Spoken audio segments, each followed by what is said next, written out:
वाशिम जिल्ह्यात मुसळधार पावसामुळे ही अशी दाणादाण दाण उडाली आहे।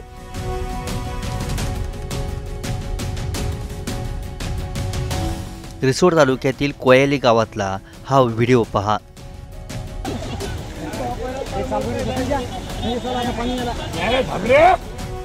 एक व्यक्ती पुराच्या पाण्यातून जाण्याचा प्रयत्न करते।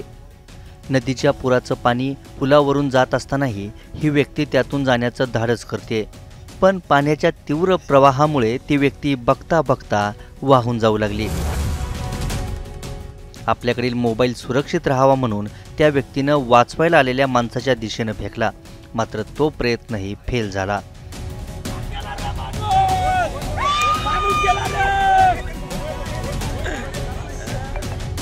सुदैवानं पोहायला येत असल्यानं पोहत पोहत ती व्यक्ती नदीच्या काठी आली।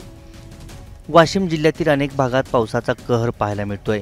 तिकडे वैनगंगा नदीलाही पूर आलाय। वाशिम संभाजीनगर मार्गावरील वाहतुकीवरही परिणाम झालाय। नागरिकांनी योग्य ती खबरदारी घेऊनच घराबाहेर पडावं, पुराच्या पाण्यातून प्रवास करणं टाळावं असं आवाहन प्रशासनाच्या वतीनं करण्यात आले। वाशिमहून झका खानसह ब्युरो रिपोर्ट, मुंबई तक।